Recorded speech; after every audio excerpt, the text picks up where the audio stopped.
Hey, what's up, guys? It's Monday, midday, and just got done with a shoot, heading back in the pouring rain. Cats and dogs out here.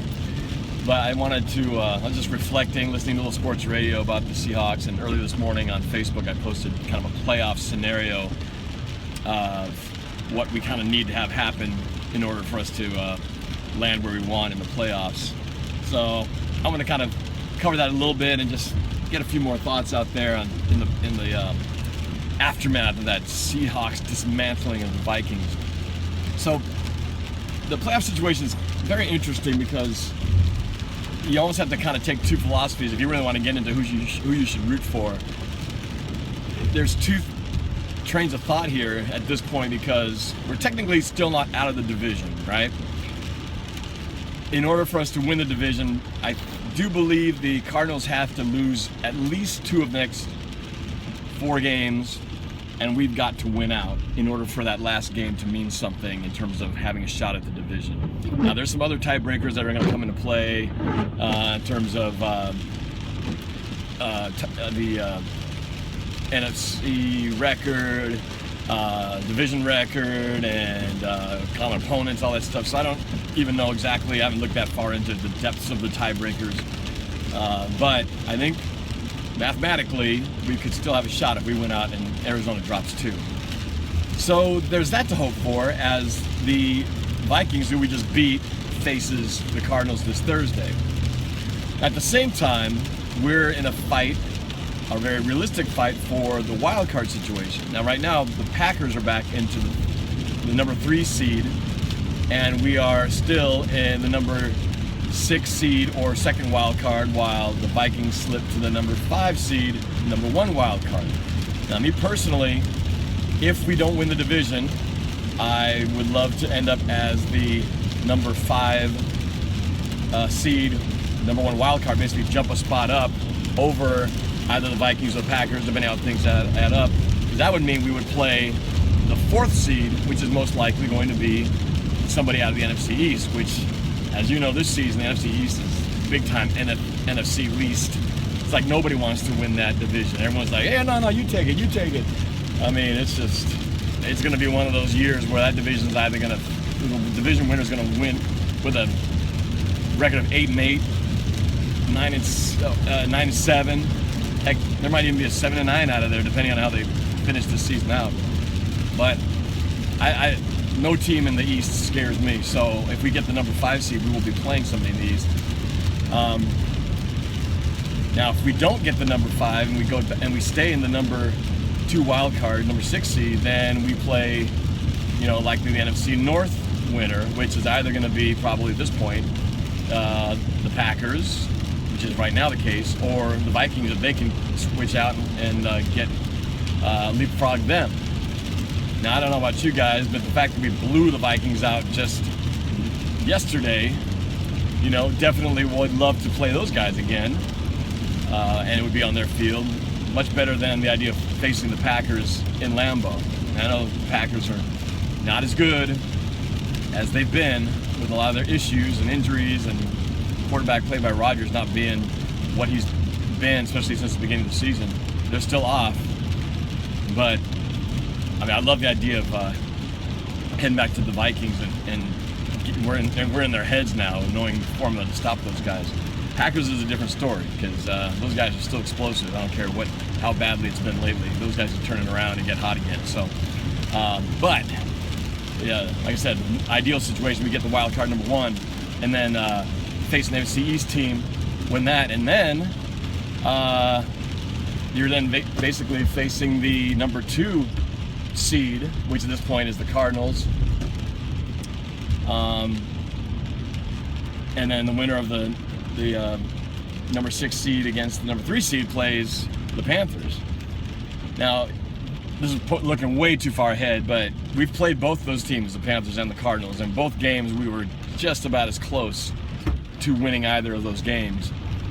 I personally, I've said this before, and the seeding may not work out that way if I get what I really want, which is the number 5 seed, but I would love to play.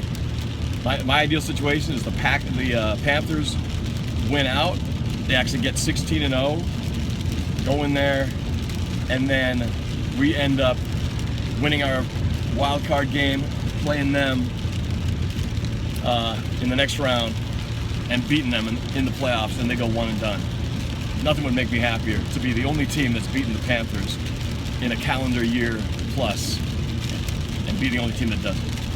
Then nothing would make me happier to see Cam Newton and his cocky grin, dancing in the end zone self, reduced to the guy who, when you see him in press conferences, I mean, you guys have seen him, even you Panther fans out there, when Cam Newton's winning, he's the most smiling Superman guy in the world. And as soon as he hits some adversity, he's just Mr. Pouty, feeling sorry for myself, blah, blah, blah. And we just haven't seen that since one playoff loss against us earlier this year. Anyway, so that's what I would love to see, but we got a long way to go before we get to that. But I want to switch back to the Seahawks and really just kind of talk about what we've done to get to this point. Because right now, this is the time when everybody's going to hop right back on the bandwagon because Seahawks are playing great. Russell Wilson looks awesome. Defenses, the offensive line looks great. Play calling is fantastic. Again, it's easy to love your team when everything's going great. But remember all you guys who was throwing Russell Wilson on the bus when he went to Mexico on his bye week, throwing the O-line under the bus, throwing Tom Cable under the bus, throwing the defense under the bus.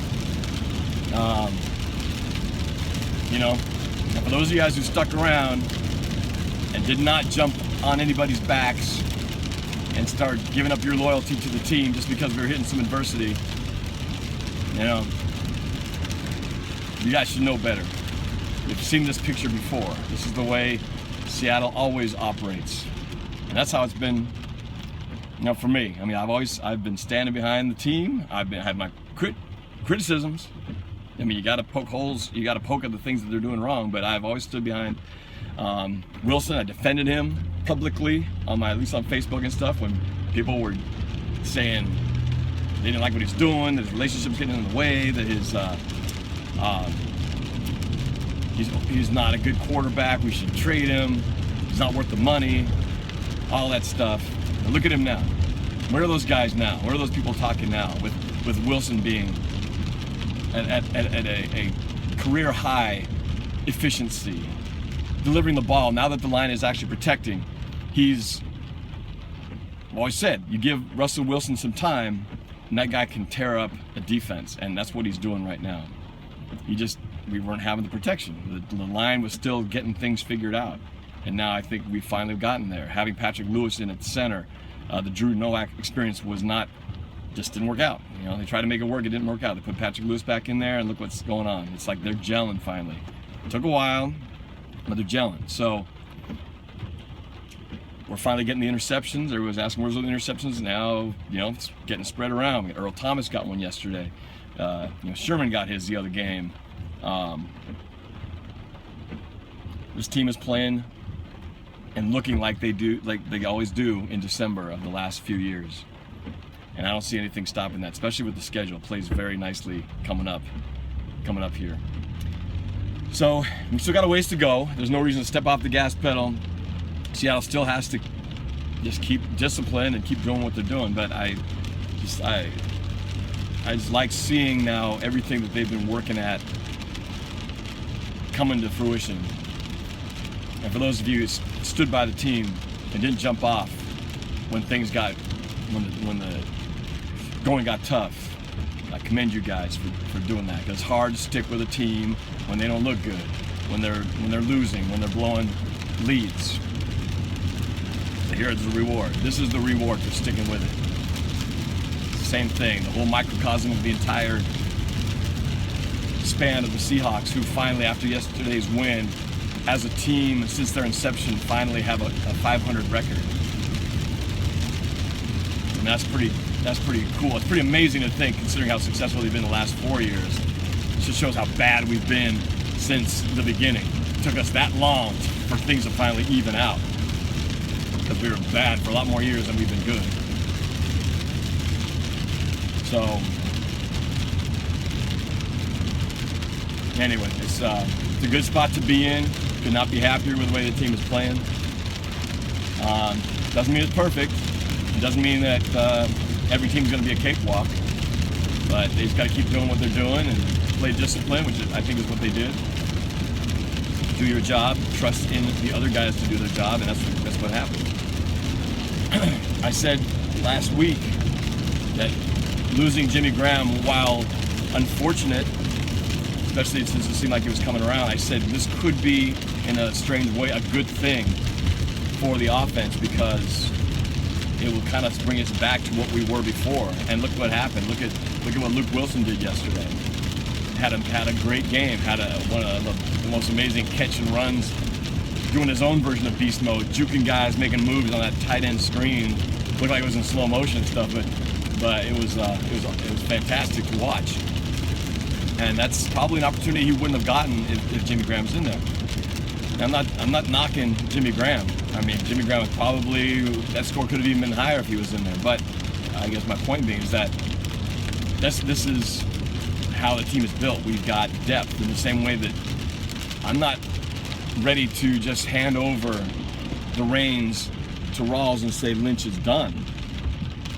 Now, I don't know what's going on in the front office, but I still think Lynch, he's still got great value, and he's more valuable to the team on the field than he is off.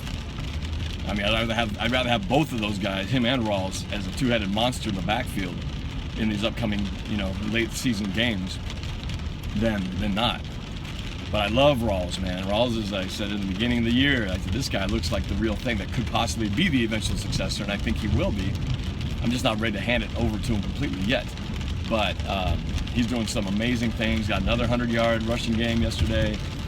Kid he does everything. He does everything that you want your running back to be able to do. He runs hard. He looks for contact. He makes his own holes when a hole isn't there.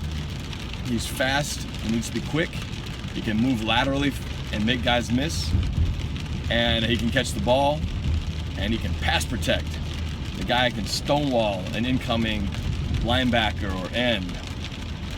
We haven't had that in our other running backs behind Lynch. It's nice to finally feel like you got the guy who can do it. So it's a great situation. It's great to be able to know you can overcome, adversity and injuries like this. If you've been told at the beginning of the season, hey, you're going to trade the farm for Jimmy Graham and beast mode, by the way, both those guys will be out for the last quarter of the season. And in Graham's case, the whole entire season. You'd probably be thinking, oh, the season's over at that point, not knowing what you had in Rawls. But no one's missed a beat. Nobody was even worried about the fact that those guys were gone those last two games. So that's just awesome. Just fantastic stuff. And the other benefit too, again with depth, is it was nice seeing Cassius Marsh and Frank Clark in there making plays, because those guys were meant to be the rotation guys to kind of add depth behind Averill and Bennett, who have been playing tons of snaps this year compared to the last two. And that's what made 2013 the 2013 team so great, was we had so much depth, like 8 guys in the defensive line who could just keep rotating in and not lose a step. And all that means is that you can keep these guys fresh all the way through the fourth quarter, whereas now these guys have been playing so many snaps, they get worn down. They're 2 years older than they were then, and they get worn down just because of sheer attrition. So it's nice to feel like those backups are finally starting to come into their own. And that'll help. That's going to help in the stretch to give those guys some rest and be able to finally step in and do what they were, I think, intended to do when we drafted those guys. So it was great to see Frank Clark make some plays, making some sacks, making some tackles. And Cassius Marsh, too. He had a brilliant play boxing in Adrian Peterson on the left, kind of a toss. I think it was a toss sweep to the left, and he just, didn't give him that corner, forced him inside, and let the pursuit take care of it. That was great stuff. So, anyway, just really happy with this team. Kudos to all of you guys who've stuck with the Seahawks through thick and thin. This is the reward you get. Looking forward to this final stretch of games. The last quarter of the season starts now, and the playoffs are right within our reach. The division, I don't know, too much help needed on that end. That may maybe just be a little too late, and it's just a shame we couldn't have gotten a couple of those games that we could have had to start the season, because we could have used one or two of those, and we'd be right smack into this sucker. You know, if we'd gotten that Bengals game, if we'd gotten that Rams game, if we'd gotten that Packers game, Panthers, any of those games, I mean, we'd be right in there for a division hunt, side by side with the Cardinals. Even the Cardinals game could have won that game. It's just too bad we just didn't quite have it going on then. You know, maybe too big of a hole to get out of. But I'm glad to be where we're at now. It's playoffs time. This is it. And I feel like if the team continues to play, it'll suck not to be able to go to a home game, because I mean, if we're in the wild card, there won't be any home games. So you have to be watching from TV, on TV, unless I can travel to one. But that's the only real bummer from a fan standpoint, is that nothing better than getting to go watch your team play at home at least one playoff game. We may not get that this year, but I think this team is designed. If they keep playing like they have been, they'll be designed to take their show on the road, and they could win anywhere and take this all the way to the Super Bowl. All right, that's it. Feeling dang good. So we'll keep in touch on this, and Ravens up next. One game at a time, like they always say.